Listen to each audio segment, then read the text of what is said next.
श्रीमान् वेङ्कटनाथार्यः कवितार्किकेसरी वेदान्ताचार्यवर्यो मे सन्निधत्तां सदा हृदि गुरुभ्यः तद्गुरुभ्यस्य नमो वाकमदीमहे वृणीमहे च तत्राद्यौ दम्पती जगदाम्पदी ज्ञानानन्दमयं देवं निर्मलस्फटिकाकृतिम् आधारं सर्वविद्यानां हयग्रीवमुपास्महे वेदान्तगुरुमुखार्जितवागीशपदारविन्दमधुपालिं श्रीब्रह्मतन्त्रकलिजिन्मणिमालां वन्दे श्रीयसुमहार्गाम्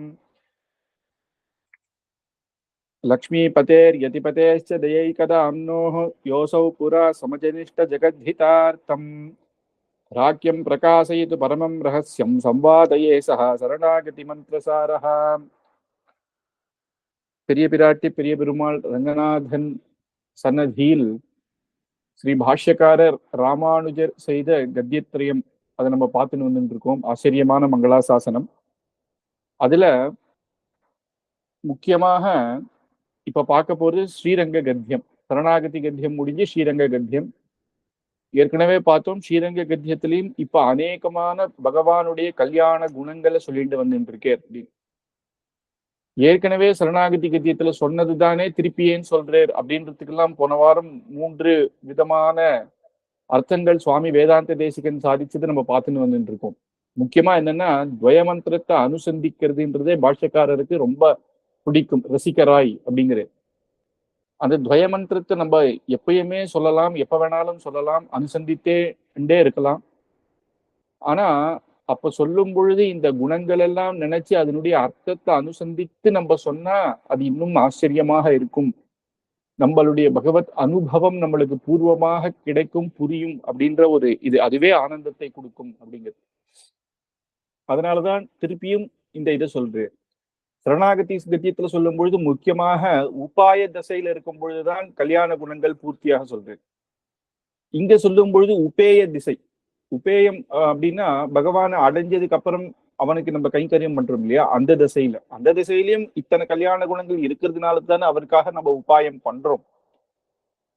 முக்கியமா பார்த்தா உபாய தசை அப்புறம் பலன் கிடைச்சதுக்கு அப்புறம் அப்படின்னு பார்க்கும் பொழுது லௌகீகமான விஷயத்துல வேற மாதிரி இருக்கும். இப்ப நம்மளுக்கு ஒரு ஜுரம் வருது அப்படின்னாலோ அது என்ன பண்ணணும், டாக்டர் கிட்ட நமக்கு என்ன உபாயம், இந்த ஜுரம் போறதுக்கு என்ன உபாயம்னா டாக்டரை போய் பார்க்கணும். டாக்டர் நமக்கு மருந்து தருவா, இல்ல ஊசி போடுவா.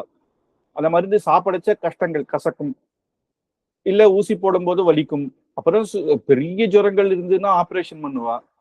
அந்த உபாயம் பண்ணக்கூடிய தசை நம்மளுக்கு கஷ்டமாக இருக்கும். அதுக்கப்புறம் அது பண்ணதுக்கு அப்புறம் நமக்கு உடம்பு திருப்பியும் நல்லாக ஆகும் அப்படின்னு நம்ம சொல்லலாம். அப்போ பல திசை. ஆனா இங்க சரணாகதியிலேயோ உபாய திசை பல திசை ரெண்டுமே பார்த்தாலே பகவான் போக்கியமாக நம்ம அனுபவிக்கும்படியாகத்தான் இருக்கு. அதனாலதான் அந்த குணங்கள், ஏன்னா பகவானுடைய குணங்கள் உபாய திசையில அப்பேற்பட்ட குணங்கள் இருக்கிறதுனாலதானே நமக்கும் அனுகிரகம் பண்றான், நமக்கும் மோட்சத்துல சேர்த்துக்கிறான் பகவான். அப்படின்னா இப்பேற்பட்ட பாபங்கள் பண்ணியும் அவனுடைய குணங்கள் அதுக்கு காரணமாக இருக்கு, தயா குணங்கள். பலன் அப்புறம் நம்ம கேட்கவே வேண்டாம். எப்ப நம்ம அடைஞ்சிட்டோமோ அவன்கிட்ட நித்திய கைங்கரியம் பண்ணிட்டு இருக்க போறோம். இப்ப ஸ்ரீரங்க கத்தியம் அப்படின்னு எடுக்கும் பொழுது பார்த்தா அர்ச்சாரூபம். அர்ச்சாரூபத்துல இப்ப என்ன பலன், பல திசை அப்படின்னா அர்ச்சாரூப கைங்கரியமே ஒரு பெரிய பலன் அப்படின்னு காட்டுறது இங்க. அதுக்குதான் திவ்ய தேச கைங்கரியம் ரொம்ப முக்கியம். அதனால சுவாமி தேசிகன் இன்னைக்கு தேப்பெருமாளுடைய தொட்டி திருமஞ்சனம் பிரம்மோத்சவம் நடந்துட்டு இருக்கு. தேவாதிராஜனுடைய பிரம்மோத்சவம் நேற்றுதான் தேர் நடந்தது. எல்லாரும் சேவிச்சுன்னு வந்துட்டு இருப்போம். எல்லாம் நேர போய் சேவிச்சவா சேவிக்கலாம், இல்லைன்னாலும் இப்போ இருக்கிற சோசியல் மீடியா இதுல நம்ம எல்லாம் அன்னைக்கு பெருமாளுடைய அலங்காரத்தோட சேவிக்கும்படியான பாக்கியம் இந்த காலத்துல நமக்கு கிடைச்சிருக்கு. அப்படி தேப்பெருமாள், அந்த தேப்பெருமாள் சொல்லும்போது என்ன சொல்றேன், சத்தியம் சபே வாரணசைலநாதா வைகுண்ட வாசேபி நபே விலாஷான்னு சுவாமி வேதாந்த தேசிகர் மங்களாசாசனம் வரதராஜ பஞ்சாசத்துல ஆச்சரியமா இருக்கும். கருட சேவையில தேப்பெருமாள் ஏழின உடனே உள்ள அன்னைக்கு கரெக்டா நம்மாழ்வாருக்கு திருநட்சத்திரம் வரும். நம்மாழ்வாருக்கு முதல் மரியாதை. அதுக்கப்புறம் ஆழ்வார்கள் எல்லாம் ஸ்ரீ பாஷ்யக்கார சன்னதியில மற்ற ஆழ்வார்களும் இருப்பா, அவளோட சேர்த்து ஆளவந்தார் பாஷ்யக்கார் வரைக்கும் மரியாதை. அப்புறம் அங்கேருந்து பெருமாள் ஏழிண்டு வரும் பொழுது வாகன மண்டபத்துல அங்க மரியாதை, அங்க தேசிகன் இருப்பார், கோவில் தேசிகர், அப்புறம் தாத்த தேசிகர் மரியாதை. அங்கேருந்து நேரம் என்னன்னா தூப்புல் எழுவேர். தூப்புல் எழும் பொழுதே ஆச்சரியமான பெரிய மாலை, அந்த மரியாதை சுவாமி தேசிகனுக்கு. பஞ்சமுத்திர மரியாதை. அப்போ இந்த கடைசி 4 தாத்பர பாசுரம் இல்லையா?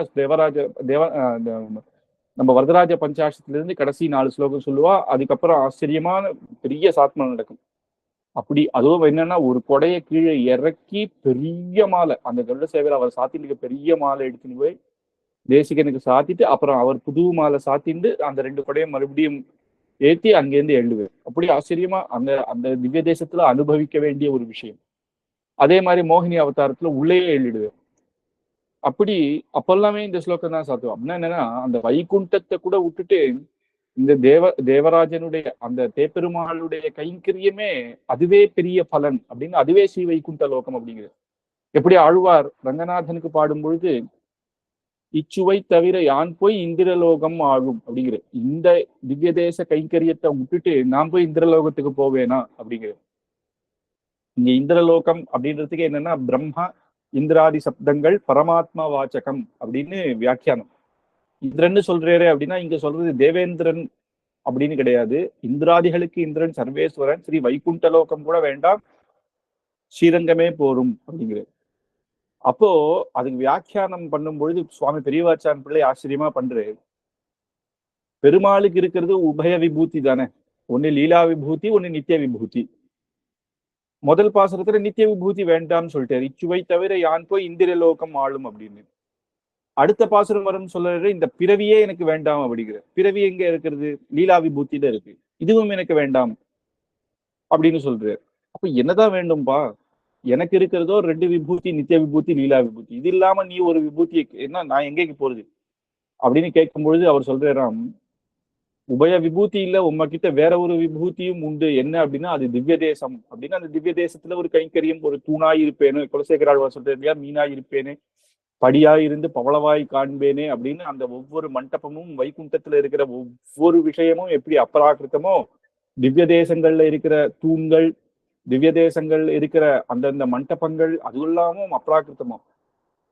அதனாலதான் சொல்லுவா, பெருமாள் கோவிலுக்கு போச்ச சாப்பிட்டுட்டு நேர சவுத்துல துடைக்கிறதோ, இல்ல சவுத்துல அந்தந்த கம்பங்கள்ல காலை நீட்டிட்டு உட்கார்றதோ, இல்ல இப்ப கோவிலையே இடிச்சு புதுசா கட்டுறேன்ற போது அந்த கம்பங்கள் எல்லாம் பாதுகாக்கணும். ஏன்னா அதெல்லாமே சாட்சாத் அப்ராக்கிருத்தமானதுதான் கோவில்ல இருக்கிறது. அதை இடிச்சுட்டு நான் புதுசா கட்டுறேன் அப்படின்றதெல்லாம் வச்சுக்கிறது இல்லை. காரணம் என்னன்னா, அதெல்லாமே ஆழ்வார்னா அப்படி இருக்கணும்னு ஆசைப்பட்டா அப்படின்னா அதே ஒருவேளை ஆழ்வார்களாக இருக்கலாம். நித்திய சூரிகள் இருந்து அந்த கைங்கரியத்துக்கு பகவானிடையே நேர இருந்து கைங்கரியம் பண்ணலாம். அப்படி இந்த ரங்கநாதனுடைய அதுவே, அதனாலதான் முதல்ல எடுத்த உடனேயே இந்த இடத்துல பல திசையை சொல்றார். ரங்கநாதனுடைய கைங்கரியமே பலனாக ஆயிடுறது. அப்படி சொல்லி அந்த பலன் கொடுக்கும் பொழுது அவருடைய குணங்கள் எப்பேற்பட்ட குணங்கள் அப்படின்றதுதான் இப்ப நம்ம பாக்குறோம். போன வாரம் சுவாதீன திரிவித சேத்தனா சேத்தன ஸ்வரூப ஸ்திதி பிரவிற்த்தி பேதம் அப்படின்றது விஸ்தாரமாக பார்த்தோம். அப்பேற்பட்ட சேத்தனா சேத்தனங்கள் எல்லாத்துக்குமே ஸ்வரூப ஸ்திதி பிரவருத்தியாக பகவான் தான் சர்வேஸ்வரன் ஸ்ரீமன் நாராயணன் ஆதாரமாக இருக்கான் அப்படின்னு. இப்ப என்ன பாக்குறோம்னா, ஹேய பிரத்யீனிகத்துவம் அப்படின்னு கிளேச கர்மாத்தியசேஷ தோஷ சம்சிருஷ்டம் அப்படின்னு, தோஷமே இல்லாதவன் பகவான் அப்படின்னு. எப்பேற்பட்ட தோஷங்கள் அப்படின்றத சுவாமி தேசிகன் ஆச்சரியமா வியாக்கியானம் பண்ணி எடுத்துக்காட்டுரு. கிளேச கர்மாதி அப்படின்னும் போது கிளேசம், கர்மா, அப்புறம் விபாக்கம், ஆசையம் அப்படின்ற இந்த மாதிரி 4 விதமான தோஷங்கள் பகவானுக்கு சுத்தமா கிடையாது. கிளேச கர்மாதி அசேஷ அப்படின்னு சொல்லிட்டாங்க அப்படின்னா கிளேச கர்மம் அப்பேற்பட்ட தோஷங்கள் அப்படின்னு. அதை சுவாமி தேசிகன் விஸ்தாரமா பிரிச்சே காட்டுற. கிளேச கர்ம விபாகம் ஆசையம் அப்படின்ற 4 தோஷங்கள் பகவானுக்கு கிடையாது. கிளேசம்னா என்ன அப்படின்னா அது 4ஆக பிரிக்கிறேன் சுவாமி தேசிகன் வியாக்கியானத்துல. அவித்ய, அஸ்மிதா, ராக, துவேஷ, அபினவேஷ அப்படின்னு பிரிச்சு சொல்றேன். அவித்யா அப்படின்னா அஜ்ஞானம். பகவானுக்கு அஜ்ஞானம்ன்றதே கிடையாது. நம்ம சொல்றோம் இல்லையா, படிச்சோம் மறந்து போயிட்டோம் அப்படிங்கிறோம். அது இல்லாம நமக்கு பலவிதமான அஜ்ஞானங்கள் இருக்கு. ஏதேதோ சாதா பலனை பெருசா நினைச்சுன்னு நம்ம இருக்கோம். பகவானுக்கு அப்பேற்பட்ட அஜ்ஞானமே கிடையாது, அந்த தோஷமே அவனுக்கு கிடையாதுன்னு வச்சுக்கலாம். அஸ்மித, அகம்பாவம், நான் தான் எல்லாம் அப்படின்றது அவருக்கு துளி கூட கிடையாது. அப்படி இருந்தா பகவான் இங்க இந்த அவதாரங்கள் பண்ணுவானா? பகவான் சிருஷ்டிச்ச பிரம்மாதி பரியந்தம், தேவர்கள் பரியந்தம், தேவர்கள் எங்கேயாவது பூமியில ஒருத்தனுக்கு கஷ்டம் அப்படின்னு தேவர்கள் எங்கேயாவது அவதாரம் பண்ணா அப்படின்னு எங்கேயாவது ஒரு சரித்திரம் பார்த்திருக்கோமா? தேவேந்திரன் வந்து அவதாரம் பண்ணி மக்களை ரட்சிச்சார் அப்படின்னு. அவ பண்றது என்ன அப்படின்னா, அதுவும் பலன் பகவான் சொன்ன பலன். தேவேந்திரனை யார் பூஜிக்கிறாளோ நல்ல மழை பெய்யும் அப்படின்ற பலன் பகவான் கொடுத்திருக்கான் அந்தந்த தேவர்களுக்கு. அதுதான் அவ பண்றாளே தவிர அதுக்கு மிஞ்சி எதுவுமே அவ பண்ண மாட்டான். ஆனா சாட்சாத் பகவானோ எப்பேற்பட்டவன், அப்படி அகம்பாவம் இல்லாதவன். ராகத்வேஷ அபினவேஷ அப்படின்னு. ராகஹா அப்படின்னா ஆசை. ஆசை அப்படின்னா பக்தர்கள் மேல ஆசை அது இருக்கு. நமக்கு வர ஆசை இல்லாத பொல்லாதது மேலெல்லாம் வரக்கூடிய ஆசை அப்படின்னு தேவையில்லாத தாத்காலிகமாக நிரந்தரம் இல்லாத ஒரு வஸ்துக்கள் மேல நம்ம வச்சிருக்கக்கூடிய ஆசை அவனுக்கு கிடையாது. துவேஷம், இன்னொருத்தர் மேல துவேஷமோ கோபமோ அப்படின்றது எல்லாம் காரணம் இல்லாம கிடையாது. காரணம் இருந்தா கூட அவன் வந்து பொறுமையா போய் எப்படியாவது அவளை ரட்சணம் பண்ணுவான். கடைசி சமயத்துலதான் பகவான் வந்து வதம் பண்றார் அப்படின்னா, ராவண வதம் எல்லாம் பார்த்தா எத்தனை இடத்துல பெருமாள் முதல்ல ஹனுமார் அனுப்பிக்கிறேன், அதுக்கப்புறம் அங்கதனை 2வது வாட்டி அனுப்பிச்சு நீயாவது ஒரு வாட்டி சொல்லிட்டு நல்ல விஷயத்த அவனுக்கு சொல்லிட்டு வான்னு அனுப்புறாரு. சாமதான பேத தண்டம் அப்படின்னு. அவனே யுத்தத்துக்கு வரான். அவனை ஒண்ணு இல்லாம ஆயுதமே இல்லாத ஆக்கி இன்று போய் நாளை வான்னு அப்ப கூட ஒரு சான்ஸ் தரு. இன்னைக்கு இல்லாம நாளைக்காவது வந்து இவன் சரணாகதி பண்ணிட்டா அவனை நான் விட்டுறேன்னு. சீதாதேவியும் நிறைய வாட்டி சொல்லி பார்த்துட்டா. ராவணகிட்ட நீ இப்ப கூட ஒண்ணும் இல்ல, தேன மைத்ரியும் பவத்துத்தே, ஒரு மித்திரத்துவமாவது பண்ணு அப்படிங்கிறான். எதுவுமே கேட்கலையே. அப்ப கடைசி தான் தண்டை. அதனால கோபம்ன்றது நமக்கு வரா மாதிரி சின்ன சின்ன விஷயத்துக்கெல்லாம் வரக்கூடியது இல்லை. அபினவேஷகான்னு ஒரே ஒரு இடத்துல ஊற்றம் அப்படின்னா சமபாகம் இருக்கணும். இவாளுக்கு மட்டும் நம்ம நல்லது பண்றோம், நமக்கு தெரிஞ்சவாளுக்கு நம்ம வந்து நல்ல விஷயங்கள் பண்றோம் இல்லையா, அந்த பேதமே கிடையாது அவருக்கு. எல்லாருக்கும் அனுகிரகம் பண்ணணும். ஒரே ஒரு விஷயத்துல மட்டும் நமக்கு ஒரு சில விஷயம் பிடிச்சிருக்கோம்னா அதுக்கு மட்டுமே முக்கியத்துவம் கொடுத்து மற்றதுக்கு முக்கியத்துவம் கொடுக்க மாட்டோம். அவருக்கு அப்படி கிடையாது. எல்லா விஷயங்களையும் பார்த்து அதுக்கு தகுந்த மாதிரி தான் அனுகிரகம் பண்ணுது. கிளேஷம் இது இது 4 விதமானது, 5 விதமா சொல்லியிருக்கான் கிளேஷம். கர்மா அப்படின்னா புண்ணிய பாப்பங்கள். அவனுக்கு புண்ணிய பாப்பங்கள் ஒட்டவே ஒட்டாது. பகவானுக்கு புண்ணிய பாப்பங்களே கிடையாது. அப்போ அவன் சர்வேஸ்வரன் பூமியில வந்து அவதாரம் பண்ணச்ச கூட அவனுக்கு புண்ணிய பாபங்கள் கிடையாது. இருந்தா கூட பகவான் சில விஷயங்கள்ல அவர் பண்றாரு. ராமராக இருக்கும்போது என்ன, கௌசல்யா சுப்ரஜா ராமபூர்வா சந்தியான்னு எழுப்புரு. அப்போ சுப்பிரபாத்தமே என்னன்னா, நீ கௌசல்யா சுப்ரஜான்னு நீ கௌசல்யக்கு பிறந்ததுனால இப்பேற்பட்ட பரம்பரையில சத்திரிய குலத்துல நீ வந்ததுனால அப்போ உனக்கு இந்த சந்தியாவந்தனம் இருக்கு, இந்த கர்மாவை நீ பண்ணுங்கிற. இந்த மாதிரி அவதாரம் பண்ணதுனால. ஆனா உண்மையிலேயே பரபிரம்மமான பகவானுக்கு இப்பேற்பட்ட கர்மா இந்த புண்ணிய பாபம் எதுவுமே கிடையாது. விபாக்கம் அப்படின்னா கர்ம பலன் நம்ம அனுபவிக்கிறோம் இல்லையா. நல்லது பண்ணியிருந்தா சந்தோஷமா இருக்கும், கெட்டது பண்ணா அதுக்கு தகுந்த தண்டனை அனுபவிக்கிறோம். இப்படி அனுபவித்தலும் அவனுக்கு கிடையாது. இப்ப கண்ணனா இருக்கும்போது இப்படி பண்ணிட்டானே இவர் தண்டனை அனுப்பி வைப்பாருன்னா கர்மாவே கிடையாது, அப்புறம் தானே பலன் அனுபவிக்கிறது. அப்புறம் ஆசையம் அப்படின்னு பார்த்தா சம்ஸ்காரம். இந்த புண்ணிய பாபத்தினால வரக்கூடிய, இப்ப நம்ம வந்து ஒரு பாவம் பண்ணிட்டா அதுவே இன்னும் பல பாவத்தை தூண்டி விட்டுரும். புண்ணியம் நிறைய பண்ணா அதுலயே நமக்கு ஆசை வந்து வந்து வந்து இன்னும் நம்ம நிறைய பண்ணிட்டே இருக்கலாமே. ஏதோ ஒரு வாட்டி தெரியாம ஒரு 4 பேருக்கு வந்து ததியாராதனை பண்ணலாம் பாகவத ஆளுக்கு அப்படின்னு நம்ம பண்றோம். அவ சந்தோஷமா வந்து சௌக்கியமா இருக்கணும்பா நீ அப்படின்னு ஆசீர்வாதம் பண்றா. அப்போ அதுலயே நமக்கு ஒரு இன்ட்ரெஸ்ட் வந்துடுது. இனிமேது நம்ம எப்பயும் பரம பாகவதாளுக்கு ததியாராதனை பண்ணுவோம் அப்படி. சில புண்ணியம் அந்த மாதிரி ஆயிடும். பண்ண பண்ண பண்ண பண்ண பண்ண அதுலயே ருச்சி உண்டாகும். பகவத் கைங்கரியமா பெருமாளுக்கு வரவாளுக்கு பிரம்மோற்சவத்துல எல்லாருக்கும் பழம் கொடுக்குறோம்னு சொல்லுவாங்க. ஒரு வாட்டி கொடுத்தா திருப்பி திருப்பி நமக்கு அப்படி பழகிடுறது, அதுலயே நாட்டம் வந்துடும். அந்த மாதிரி புண்ணியத்தினால வரக்கூடியதோ பாப்பத்தினால வரக்கூடியதோ பகவானுக்கு கிடையாது. ஏன்னா அவருக்கு மறுபடியும் சொன்னா கர்மாவே கிடையாது. அதனாலதான் விபாக்கம் ஆசைன்றது கர்மாக்குள்ளேயே அடங்கிடுறது. அதனாலதான் கிளேச கர்மாத்ய அப்படின்னு ஸ்ரீ பாஷ்யக்காரர் முடிச்சுட்டே அதை விஸ்தாரமாக சுவாமி தேசிகர் இங்க எடுத்து காட்டுறாரு. தாமரை இலையில எப்படி தண்ணீர் ஒட்டாதோ, தண்ணீர் இருக்கும் தாமரை இலை மேலான அது ஒட்டாது. அந்த மாதிரிதான் இந்த கர்மான்றது சாட்சாத் பரபிரம்மமான பகவானுக்கு கிடையாது. தோஷம் அப்படின்றதே அவனுக்கு ஒட்டாது. அவன் என்னைக்குமே ஒரு தோஷமாக இருந்ததே கிடையாது. ஹேய பிரத்யநீகத்துவம் அப்படின்னு சொல்லுவான். தோஷம் எப்பயுமே வராது, அனாதி காலமாகவும் இல்லை, இனிமேலும் வராது, இனிமேலும் அப்படி அவன் நடந்துக்க மாட்டான் அப்படின்றது. இது ஒரு ஆச்சரியமான சுவாபா கிளேச கர்மாத்யசேஷ தோஷா சம்சிருஷ்டம் அப்படின்றதுல விஸ்தாரமான வியாக்கியானம். இதுல சம்ஸ்காரம் புண்ணிய பாபத்தினால வரக்கூடிய புண்ணியம் அப்படின்றது இன்னொன்னு ஒரு உதாரணம் பார்த்தா, நம்ம பார்க்கலாம். இன்னொரு உதாரணம் என்னன்னா, தசரதர் தசரதர் வந்து என்ன பண்ணாருன்னா, காட்டுக்கு வந்து வேட்டையாட போகும்போது ஒரு வாட்டி சிரவணகுமாரன் அப்படின்னு ஒருத்தர் வரும்பொழுது, அவரோட தெரியல. அவர் தீர்த்து எடுத்திருந்து யானை அப்படின்னு நினைச்சு ஒரு பானத்தை எடுத்து போட்டு, அந்த பானத்துக்கு சப்தவேதின்னு பேரு. சப்தவேதினா அந்த சப்தவேதி பானத்தை போட்டா அந்த எந்த இடத்துல சப்தம் வருதோ கரெக்டா போய் அதை அடிச்சிடும். அதை அடிச்ச உடனே அம்மா அப்பான்னு கத்தின உடனே பார்த்தா, ஆஹா மனுஷனா நான் யானைன்னு நினைச்சு அடிச்சிட்டமேன்னு ஒரு நிமிஷம் பதறி போயிடுத்து, பயந்துட்டே ஓடி போய் பார்க்கிறேன். பார்த்தா ஒரு பிரம்மச்சாரி பையன், அந்த பையன் மேல இவருடைய பானம் விழுந்து கிடக்கிறது. அவனால முடியல, அப்படியே கீழே விழுந்தான். தசரதரை பார்த்துட்டு ஐயோ நான் தான் தெரியாம அடிச்சிட்டேன்னு சொல்லும் பொழுது என்ன சொல்றேன்னா, இந்த மாதிரி அப்பா அம்மாவை நான் கூட்டின்னு வந்திருக்கேன், யாத்திரையா போயிட்டு இருக்கேன், அவ 2 பேருக்கு கண்ணு தெரியல, தாகமா இருக்குன்னு தீர்த்தம் கொடுக்க சொன்னான், அதனால அவளுக்கு போய் நீ தீர்த்தம் கொடுத்துரும், என்னால இது முடியாது. அவர் சொல்றாரு இப்பயே நான் ஆசிட்டு போறேன் அப்படின்னா, இனிமேல் அந்த குத்தினவனுக்கு தானே அந்த வலி தெரியும், இனிமேல் முடியாது, அதை எடுத்துடணும், அந்த பானத்தை எடுத்தா தான் அந்த வலி போகும். ஆனா பானத்தை எடுத்துட்டா பிராணமும் போயிடும். இனிமேல் என்னால பழைக்க முடியாதுன்னு தெரிஞ்சு உடனே தசரதரையே ஆக்ஞை பண்றது, இந்த பானத்தை எடுத்துருங்க. எடுத்த உடனே அவர் போயிட்டார். அப்ப தசரதர் நினைச்சிருந்தா அங்கேருந்து இப்ப ஏற்பட்ட பாவம் மட்டும், அதுக்கப்புறம் தான் அவருக்கு சாபம் வந்தது, ஒரு நாள் உனக்கு குழந்தை இல்லாதப்ப நீயும் இப்படி போயிடுவ அப்படின்னு. அவர் நினைச்சிருந்தா அங்கேருந்து ஓடி போயிருந்திருக்கலாம். இல்ல கண்டு தெரியாத அப்பா அம்மா தானே அப்படின்னு அவ கிட்ட போயிட்டு தீர்த்தத்தை கொடுத்துட்டு, சரி தப்புதான் பண்ணிட்டோம், தீர்த்தத்தை கொடுத்துட்டு நாங்க போன அவன் கீழே உழுந்து கிடந்தான் அப்படின்னு ஒரு பொய்ய சொல்லி இருக்கலாம். நம்மளா இருந்தா அப்படித்தானே பண்ணுவோம். ஆனா அப்பா அம்மா கிட்ட போய் நான் தான் அடிச்சிட்டேன் தெரியாம அப்படின்னு சொல்றாரு அப்படின்னா சத்தியசந்தன் அவர். பொய்யே சொல்ல தெரியாது, கூடவும் கூடாதுன்னு தெரிஞ்ச தர்மத்தை தெரிஞ்சவர் அவர். இப்போ இதே ஒரு வேளை அந்த இடத்துல பொய் சொல்லியிருந்தா என்ன இருக்குன்னா, ஒரு ஒரு தப்ப மறைக்க பல தப்பாயிடும். இப்போ என்ன தப்பு அப்படின்னா, தெரியாத அடிச்சேன்றது தப்பு. அது என்னைக்கு ஒத்துண்டாலோ அதனுடைய தண்டனையில பாதி குறைஞ்சிடுறது.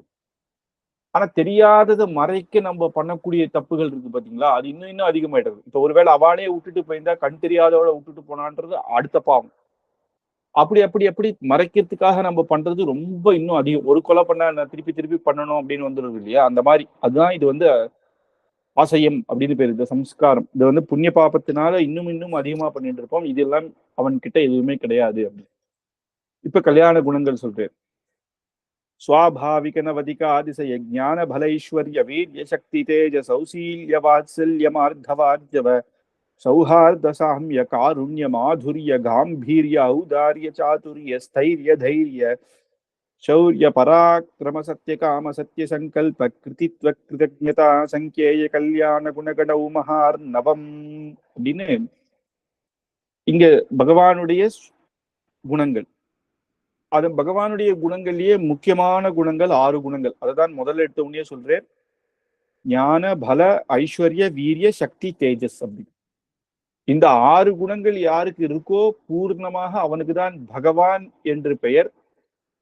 இந்த குணங்கள் இருக்கிற தாயாருக்கு பகவதி என்று திருநாமம் அப்படின்றது நம்ம ஏற்கனவே பார்த்திருக்கோம். பகவான் அப்படின்ற ஏன் அவனுக்கு அந்த பேர் வந்ததுன்னா, யாருக்கு இப்ப ஏற்பட்ட இந்த 6 குணம் பூர்ணமாக இருக்கோ, இன்னும் நமக்கும் பலம் இருக்கு, ஆனா பகவான் பலத்துக்கும் நம்ம பலத்துக்கும் வித்தியாசம் இருக்கு. இது ஒவ்வொன்றா பார்க்கதான் போறோம்.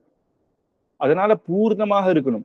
அதுதான் சுவாபாவிக, இயற்கையாவே இருக்கணும். சுவாவமாகவே அவனுக்கு ஸ்வதகா அவனுக்கு இருக்கு. மத்தவான்னா தபஸ் பண்ணி அந்தந்த ஐஸ்வர்யத்தையோ பலத்தையோ சம்பாதிச்சுக்கிறார். நித்திய சூரிகளுக்கும் அவளுக்கும் அனாதி காலமாக பகவான் அதை கொடுத்திருக்கான். அப்ப நித்திய சூரிகளுக்கும் இருக்கே அப்படின்னா, நித்திய சூரிகளுக்கு பகவத் அனுகிரகத்தினால வந்தது. பகவானுக்கு வேற ஒருத்தர் அனுகிரகம் பண்ணல, ஸ்வதகா அவனுக்கே சுதந்திரமாகவே அவனுக்கே இருக்கு அப்படின்றதுதான் அந்த இடத்துல வித்தியாசம். அனாதியாக இருக்கு, சுதந்திரமாக இருக்கு, இயற்கையாகவே இருக்கு அப்படின்றது சுவாபாவிக. அனவதிகா அதிசய அப்படின்னு எல்லை இல்லாத இருக்கு. இதுக்கு மேல உயர்ந்தது அப்படின்னு சொல்லவே முடியாது. பலம்னா எவ்வளவு பலம் ஒருத்தனுக்கு இருக்கும் அதுக்கு மேல சொல்லவே முடியாதோ இன்ஃபினிட்டின்னு, அதுவும் அதுதான் எது உலகத்திலேயே உசக்தி, அது பூர்த்தியா அவனுக்கு இருக்கு. அதுதான் அனவதிக்க சுவாபாவிக அனவதிகாதிசய அப்படின்றது எல்லாத்துக்குமே சொல்லணும். ஞானம்னா சுவாபாவிகமா இருக்கு, அனவதிகாதிசயமாகவும் இருக்கு. பலம்னா சுவாபாவிகமா இருக்கு, அனவதிகாதிசயா இருக்கு. அப்படிதான் எடுத்துக்கணும் இதுல. அப்ப எல்லை இல்லாத உயர்ந்து இருக்கு அப்படின்னு. ஞான அப்படின்னு நமக்கு இருக்கிற ஞானமும் பகவானுக்கு இருக்கிற ஞானமும் வேற. நம்மளுடைய ஞானம் அப்படின்னு எடுத்தீங்கன்னா, நம்ம ஏதோ இங்க பாக்குறத வச்சு சிலதெல்லாம் புரிஞ்சுக்கிறோம், யதாசக்தி நம்ம புரிஞ்சுக்கிறோம். ஆனா பகவானுடைய ஞானம் அப்படின்னா இப்போ நம்ம என்னென்னலாம் நான் பண்ணிட்டு இருக்கேன்னு 24 மணி நேரமும் ஒவ்வொரு விஷயமும் அவனுக்கு தெரியும். ஒருத்தன் இல்ல, இந்த லோகத்துல, இந்த 14 லோகத்துல எத்தனை பேர் பிரம்மால இருந்து ஆரம்பிச்சு புழு பூச்சிகள் வரைக்கும் அத்தனை பேருடைய கர்மாவும் குணத்தையும் அவன் அப்படியே வச்சுட்டு இருக்கான். எல்லாத்தையும் தெரிஞ்சிட்டு இருக்கு, எல்லாத்தையும் பார்த்துட்டு இருக்கான். ஒரே சமயத்துல அனாதி காலமாக எல்லாருடைய புண்ணிய பாபங்கள் அவ பண்றது எல்லாத்தையும் தெரிஞ்சு வச்சுட்டு இருக்கான்ற அப்பேற்பட்ட ஞானம் பிரம்மாவுக்கு கூட கிடையாது. தாயார் பெருமாளுக்கு மட்டும்தான். அதான் எல்லா எல்லா வஸ்துக்களையும் ஒரே சமயம் எப்பவும் நித்தியமும் தெரிஞ்சு எல்லாருக்கும் அந்தந்த அந்தந்த அவளுடைய புண்ணிய பாபத்துக்கு அந்தந்த கர்மாக்கு அந்தந்த பலன் அவன் கொடுக்கறான்னா அப்போ அவருடைய ஞானத்தை வேற எதை வச்சு நம்ம சொல்லிட முடியும் அப்படின்றது நம்ம பார்த்துக்கணும். பலை எல்லாத்தையும் தாங்கக்கூடியவன், எல்லாத்தையும் தரிக்கக்கூடியவன் அப்படின்னு. இந்த பூமியில எல்லாத்தையும் தாங்குறான்றது மட்டும் இல்ல, இந்த பகவான் பிரபஞ்சமே நம்ம நேத்தி போன வாரம் பார்த்தோம், உபாதான காரணமாகவும் பகவான் இருக்கான், நிமித்த காரணமாகவும் பகவான் இருக்கான். அவனுடைய சரீரத்தினால ஏற்பட்டதுதான் இந்த பிரபஞ்சம் அப்படின்னு பார்த்தா சகல லோகத்தையும் அவன் தாங்கிட்டு இருக்கான். அப்ப நமக்கு இருக்கிற பலம் அப்படின்னா நம்ம ஒரு நாள் வாகனத்துல பெருமாள் ஏழை பண்றோம்னு வச்சுக்கோங்களேன், 2 நாள் ஏழை பண்ணலாம். வயசாயிடுச்சுன்னா எவ்வளவு தூரம்? காஞ்சிபுர உற்சவம் தான் அதிகம். பகவான் எழுறது கோவில்ல இருந்து கங்கனா மண்டபம் வரைக்கும் எழுதுவார். மற்ற ஊர்ல தான் கொஞ்சம் சின்னது, அதுவே 8 கிலோமீட்டர் ஆயிடும். அவ்வளவு தூரம் 14 கிலோமீட்டர் பெருமாள் ஏழி வரணும். அதுவும் வைகாசி மாசம் வெயில் கொளுத்தோம், அக்னி நட்சத்திரம் வேற. அப்படி எழுதுவார் பெருமாள். ஏன்னா அவர் வந்ததே யஜ்யத்தினால அவருக்கு சூடி தரல. ஆனா அவருக்கு தெரியலையோ கைங்கரிய புராணம் அப்படிதான் இருக்கா. ஐயோ இந்த வெய்ய காலத்துல பண்ணணுமா அப்படின்னு இல்ல, வேத பாராயணம் பார்த்தா அங்கதான் இருக்கிறதுலயே அதிகம். அத்தனை பேரும் அவ்வளவு தூரமும் போய் பெருமாளுக்கு அப்படி அனுபவிக்கிறா ஒவ்வொருத்தருமே, எல்லாருமே. அப்படி நம்மளால முடியாத போறது இல்லையா, கஷ்டம்னு வருது, ரொம்ப தூரம் நடக்க முடியல, அப்படி சில கஷ்டங்கள் இருக்கு இல்லையா. ஆனா அவருடைய பலம் எல்லாத்தையும் தரிக்கக்கூடியதாக இருக்கு. ஆனா அதை தரிச்சும் அவருக்கு ஒரு வலியோ கஷ்டமோ இதனால நம்ம நல்ல எக்கச்சக்கமா நடந்துட்டா அப்படின்னா கால் வலின்னு விழுது இல்லையா, அந்த மாதிரி அதுல அவருக்கு ஒரு சின்ன தோஷம் வருமோன்றதுலாம் கிடையவே கிடையாது. அப்பேற்பட்ட பலம். ஐஸ்வர்ய அப்படின்னு ஆளுமை, அவருடைய ஆளுமை அப்படின்னும் போது ராமரா ராமராஜ்யத்தை பண்ணேர் அப்படின்னு சொல்றோம். ஆனா அதை விட என்ன அப்படின்னா, ராமராஜ்யத்தை விட பகவானுக்கு உபய விபூதிக்கு நாயக்கனாக இருக்கானே. இதுல ராமராஜ்யம்ன்றது ஒண்ணுமே இல்லை இல்லையா, அவனுடைய ஆளுமை. அதனாலதான் ஆழ்வார்கள்லாம் ராமருடைய ஆளுமையை பத்தி நிறைய சொன்னது கிடையாது. அவருடைய சௌலபியம், இங்க அவதாரம் பண்ணி இப்படி கஷ்டப்படுறாரு அப்படின்னு, நமக்காக இப்ப ஏற்பட்ட அனுகிரகத்தை பண்றாரு அப்படின்னு சௌலபியத்தை தான் பெரியவா நிறைய சொல்றாளே தவிர ஆளுமையே கிடையாது. ஏன்னா உபய விபூதிக்கும் நாயகன் அவன். அப்படிங்கும் பொழுது வைகுண்டம் 17 14 லோகம் எல்லாத்துக்கும் அப்படின்றது அப்பேற்பட்ட ஆளுமை உள்ள அவர்களுடைய ஐஸ்வர்யம். அது தாயாருக்கும் பெருமாளுக்கும் தான். வீரிய கொஞ்சம் கூட கஷ்டம் இல்லாத அப்படின்னு.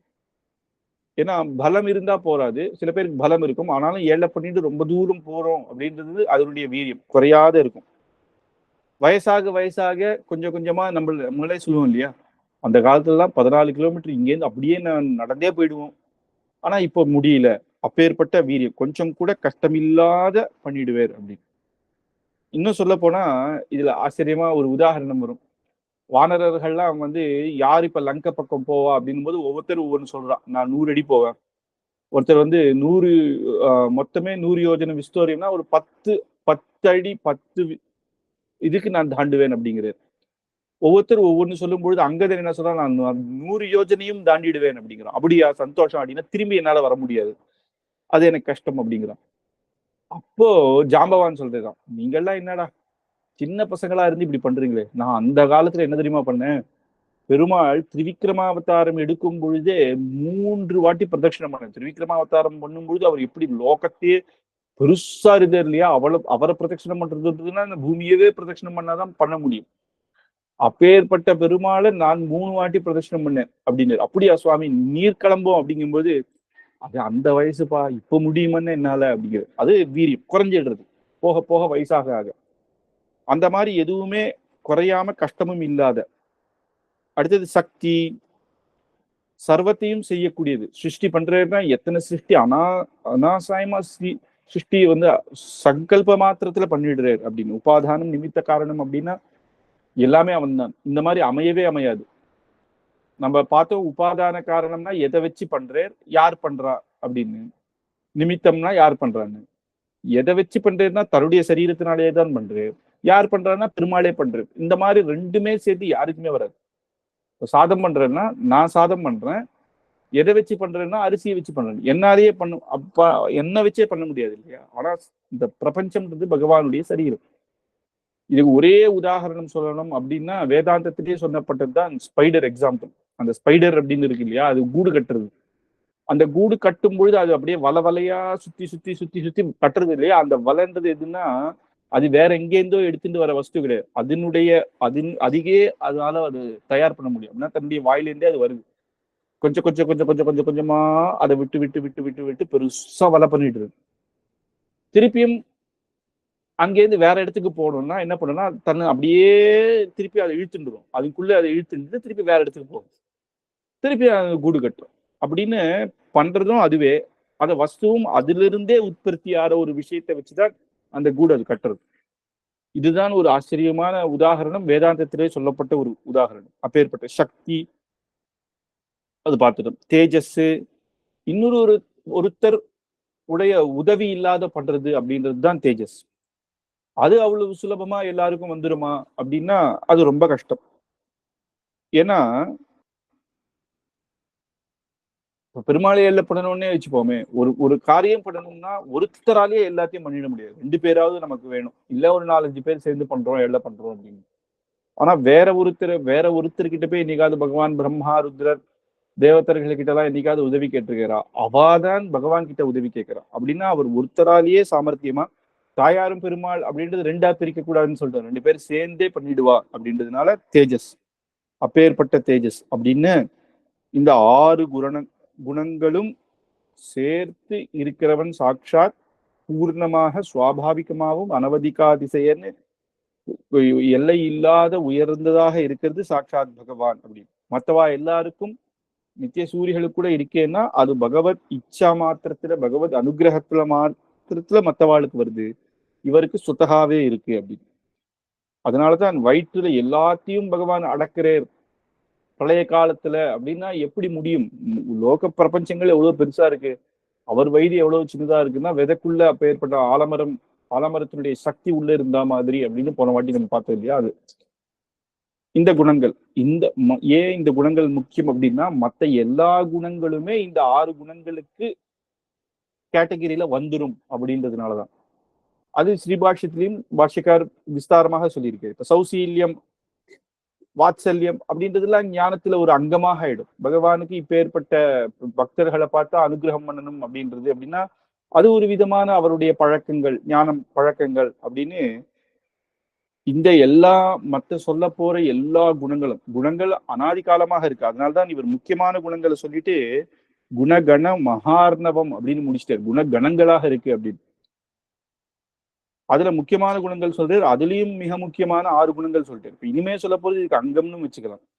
சௌசீல்ய அப்படின்னு ரட்சண குணங்கள். அப்ப கலந்து பழகும் தன்மை. ஒருத்தர்கிட்ட யாருன்னு பார்க்காம நிஷாதானாம் நேதா கபிகுலபதி காபி சபரி இதெல்லாம் உதாரணம் ஏற்கனவே பார்த்திருக்கோம். ஒரு வேடுவ ராஜன் தானே, தான் சக்கரவர்த்தி அப்படின்னு பார்க்காம அவர்கிட்ட நீ வா பக்கத்துல வா அப்படின்னு உன் தம்பி லக்ஷ்மணன் என் தம்பியும் அப்படிங்கிறார். உன் தோழி என் தோழி. சீதாதேவியை பார்த்து உன் தோழி வந்திருக்கா பாரு அப்படின்னு சொல்றாரு. உன் தோழி என்னுடைய தர்ம பத்னி அப்படின்னு. அப்போ எப்படி மத்தவாளா தானே சொல்லுவா ராணியை பாருவான். சில பேர் ஏன் சொல்லணும் இவனுக்கு அப்படின்னு கூட நினைப்பாங்க. ஆனா அவளுடைய மித்திரத்துவமாக சொல்றேன். நான் சொல்லும் போது எப்படி எனக்கு லக்ஷ்மண பரத சத்ருக்னர்களோ அப்படிதான் குஹனும் கபி குலபதி சுக்ரீவனும் விபீஷணனும்.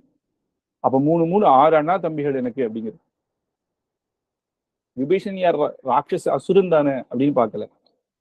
தர்மத்துக்காக விட்டு வந்தான் இல்லையா, அவனும் என் தம்பி மாதிரி தான். சுக்ரீவன் வானரராஜன் தானா, அவன் சுக்ருத்திலே நீதான்ப்பா முக்கியமான சுக்ருத் அப்படின்னு சொல்றாரு. ராமாயணத்திலே வரும்.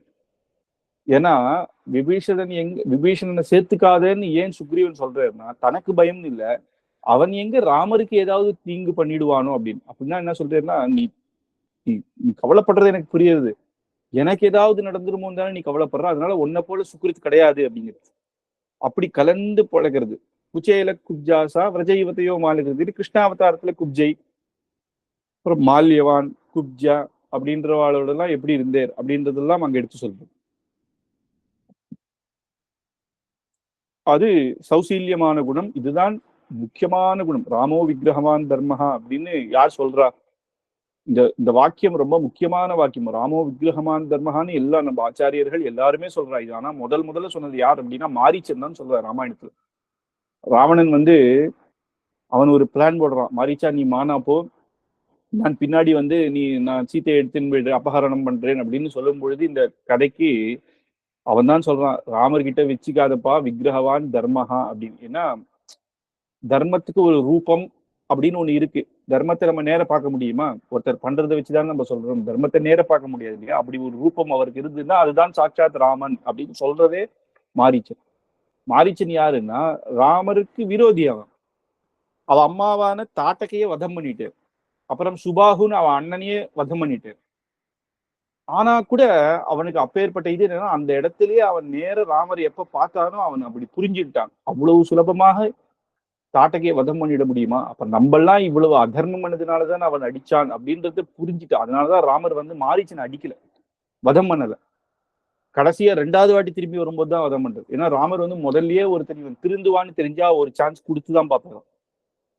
அப்படி அதனால அப்பேற்பட்ட குணமுடையவர் அவர். அதிலே முக்கியமாக இவர்களுக்கெல்லாம் அனுகிரகம் பண்ணது குச்சேலன், அதான் நிஷாதானாம் ராஜா கபிகுலபதி. குச்சேலன்லாம் கண்ணனுடைய சரித்திரம், அதெல்லாம் அவருடைய சௌசீல்யத்தை சொல்றது. பிரம்மாவே வந்து என்ன சொல்றாருன்னா, இந்த பிருந்தாவனத்துல ஒரு திருடமாகவாது இருப்பேனா அப்படிங்கிறது. வாத்சல்யம். வாத்சல்யம்னா தோஷமே இருந்தா கூட அவனுக்கும் தப்பு பண்ணேன்றதை உணர்ந்து சரணாகதி பண்ணிட்டா அவனையும் நான் ரட்சிப்பேன் அப்படின்னு சொல்ற குணம் வாத்சல்யமான குணம். அது அம்மாவுக்கு குழந்தை கிட்ட இருக்கும். குழந்தை தப்பே பண்ணாலும் என் குழந்தை அப்படின்றது என்னைக்குமே மாறாதோ. அப்ப ஜெகத் பிதாவாக இருக்கிறவனுக்கு நம்ம கிட்ட என்ன தோஷம் பண்ணாலும் அவன் தப்ப உணர்ந்தா அவன் அனுகிரகிப்பான்.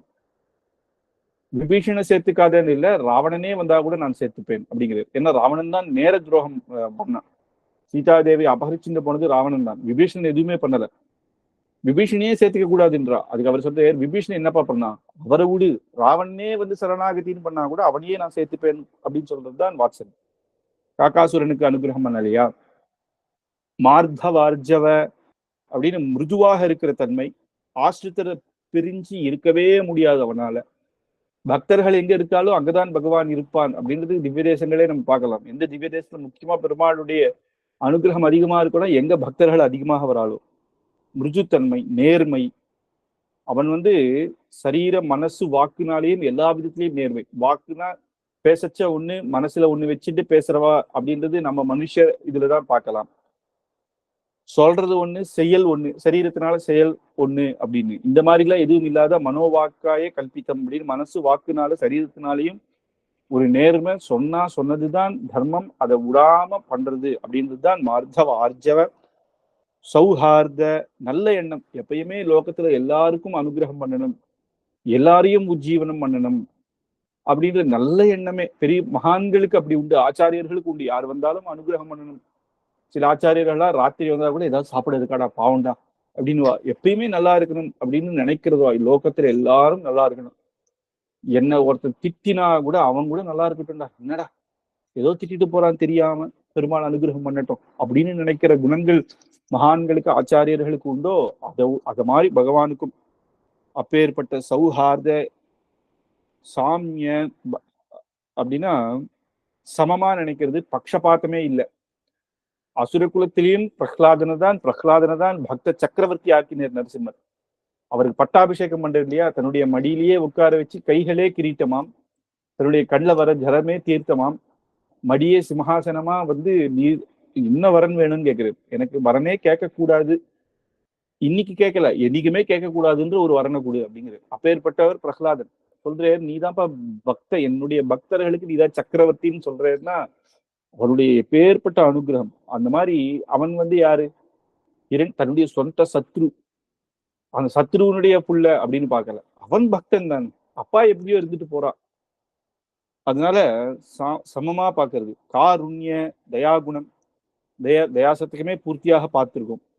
வேற ஒருத்தருக்கு தயைனா முக்கியமா என்ன சொல்லணும்னா, வேற ஒருத்தர் கஷ்டம் வந்தாலும் அவாளும் ஆஹா பாவமே, ஏதாவது நம்ம பண்ணுவோம்னு நினைக்கிற குணம் தான் தயா குணம். நம்ம ஆத்துல பக்கத்துல ஒருத்தர் கஷ்டப்பட்டுட்டு இருக்கா, இன்னைக்கு அவளுக்கு சாப்பாடு இல்லைன்னு வச்சுக்கோங்களேன், நம்ம ஆத்துல பட்டிட்டு பாதி எடுத்துன்னு போய் இந்த பரவாயில்ல சாப்பிடும் அப்படிங்கிற. வீடு இல்லாம கஷ்டப்பட்டு இருக்கா, சரி நம்ம ஆத்துல ஒரு நாள் இரும், நமக்கு கஷ்டமா அப்படின்னு அவ கேட்காமலேயே நமக்கே அவளுடைய கஷ்டத்தை பார்த்தா நமக்கே கஷ்டம் வந்த மாதிரி இருக்கு. அதை எப்படியாவது நம்மளால முடிஞ்ச அளவுக்கு சரி பண்ணணும் அப்படின்னு மனுஷர்களுக்கு சொல்லும் போது அது தயை. பகவான்றவர் அவர் எல்லாத்தையும் அனுகிரகிக்கிறார், அதனால தயை அப்படின்னு.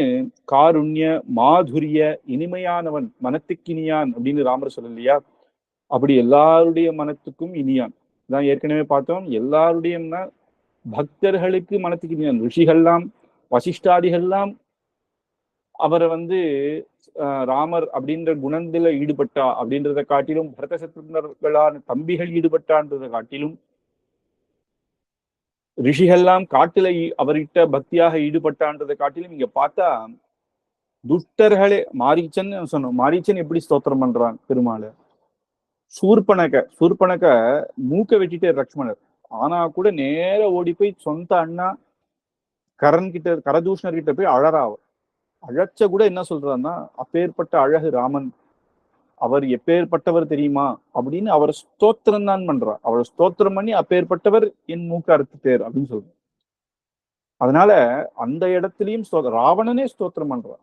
மண்டோதரி டீஸை இருந்துட்டு போட்டோம், அவர் பெரியவராகவே இருந்துட்டு போட்டோம், அவர் அடியே என்ன அடிக்கட்டும், ஆனாலும் நான் யுத்தம் பண்ணுவேன் அப்படிங்கிறோம். அந்த மாதிரி துஷ்டர்களும் சேர்ந்து அப்பேற்பட்ட மனத்துக்கு இனியான், மாதுரியம், இனிமையானவன் அப்படின்னு. காம்பீரிய, தப்பு பண்ணா கூட காம்பீரியம். இந்த கடலுக்கு காம்பீரியம் அதிகம், அதுக்குள்ள எவ்வளவோ பல ரத்னங்கள், அதுக்குள்ள சகல விதமான சம்பத்துகள் இருந்தா கூட வெளில அது காட்டிக்காது. நம்ம கொஞ்சம் பணக்காரலா இருந்தாலும் நான் அப்படின்னு காட்டிக்கிறோம் இல்லையா, அது காட்டிக்காது. காம்பீரியம். தப்பு பண்ணா கூட தெரியாத மாதிரி போயிடுது, நிஜமாவே தெரியும். ஆனா பகவானும் சர்வஜர், அவருக்கு எல்லாம் தெரியும். ஆனாலும் நம்ம வச்ச தப்பை எடுத்து காட்டாம சரி குழந்தை வந்தானே அப்படின்னு. சில பேர் என்ன பண்ணுவாங்க, பார்த்தவனே நீ தான்டா இது பண்ண அப்படின்னுவா. சில பேருக்கு தெரியும், சரி ஏதோ பண்ணிட்டான், இப்போ வந்திருக்கான் இல்லையா, அவனோட நல்லா பேசுவோம், என்னடா எப்படி இருக்க, உங்க அப்பா எல்லாம் எப்படி இருக்கா அப்படின்னு மனசுல வச்சுக்க மாட்டான். அவன் பண்ண இவன் நம்மகிட்டயே தப்பு பண்ணியிருந்தா கூட சில பேர் மனசுல வச்சுக்க மாட்டான், சரி அப்படின்னு கேட்டுருவா. ஆனா நம்ம என்ன நினைச்சுக்கலாம், மறந்துட்டேர் போல, இவர் என் தப்ப மறந்துட்டேர், வெகுளியா இருக்கிறே அப்படின்னு நினைச்சுக்கலாம். ஆனா உண்மையிலேயே அவ வெகுளி கிடையாது. அவ என்னன்னா சரி பரவாயில்ல அப்படின்னு விட்டு கொடுக்குற அந்த தன்மை, அதுதான் காம்பீரியம். நம்ம கிட்ட தப்பே பண்ணா கூட அதை தெரிஞ்சுக்காத மாதிரி காட்டுறான். நம்ம நினைச்சுக்கிறோம் பகவான் என்ன எதுவுமே அவருக்கு தெரியலன்ட்டு பண்ண பாவத்தெல்லாம் நம்ம மறைக்க பாக்குறான், அவனுக்கு எல்லாம் தெரியும் ஆனா காட்டிக்கல அப்படின்னு. ஔதாரிய, வள்ளல் தன்மை, எல்லாத்தையும் கொடுக்குறான், தன்னையே கொடுக்குறான் இல்லையா எல்லா பக்தர்களுக்கும். அப்பேற்பட்ட பக்தி பண்ணவாளுக்கு அவன் கொடுக்காதது என்ன? குச்சேல உபாக்கியானத்துல எல்லாம் பார்த்தா தெரியும், அதுவே இல்லை, தன்னையே கண்ணன் தன்னையே கொடுத்தான் அப்படின்றதுதான் எல்லா இடத்துலயும் வரும். ஸ்தைரிய, பிரதிஜை பண்ணதை அவன் மாத்தவே மாட்டான். ஒரு பிரதிஜை பண்ணதுதான், திருப்பியும் அந்த பேச்சை ஒரு காலும் மாத்த மாட்டான் அப்படின்னு. அப்போ அது சொல்ற ரிஷிகள்லாம் என்ன கேட்கிறா, இந்த மாதிரி ராட்சசர்கள்லாம் எங்களை ராமாயணத்துல வரும், ராட்சசர்கள்லாம் எங்களை ரொம்ப இம்சை பண்றா, நீர் தான் ரட்சிக்கணும் அப்படின்னு நான் அவளை வதம் பண்றேன் அப்படின்ட்டு. சீதாதேவி கேட்கிறா, உமக்கு ஏதாவது ஆயிடுமோ, முதல்ல ஏன் இந்த மாதிரி பண்ணேர், அவளும் பாவங்கிற, அப்புறம் உமக்கு ஏதாவது ஆயிடுமோ, நீர் ஒருத்தரா வந்திருக்கிறேன்னா. அப்ப சொல்றேன், உன்னை விட்டாலும் விடுவேன், லக்ஷ்மணனை விட்டாலும் விடுவேன், ஆனா என்னுடைய பிரதிஜையை ஒரு காலம் நான் விடமாட்டேன் அப்படிங்கிறது. அப்பேற்பட்ட தைரியம் தைரியம் இருந்தாதானே துணிஞ்சு போக முடியும். சௌரிய பராக்கிரம, தைரிய சௌரிய பராக்கிரம, இது மூணு ஒரே மாதிரி. தைரியம் இருக்கணும், நிர்பயமா சத்துருக்களை எதிர்க்கணும்.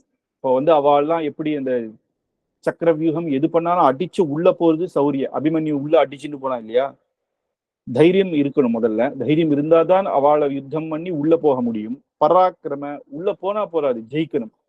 அபிமன்யுக்கு சௌரியம் இருந்தது, நிர்பயமா உள்ள போயிட்டான், ஆனா யுத்தம் பண்ணி கடைசியில ஜெயிக்கல, அவனை அடிச்சுட்டான்.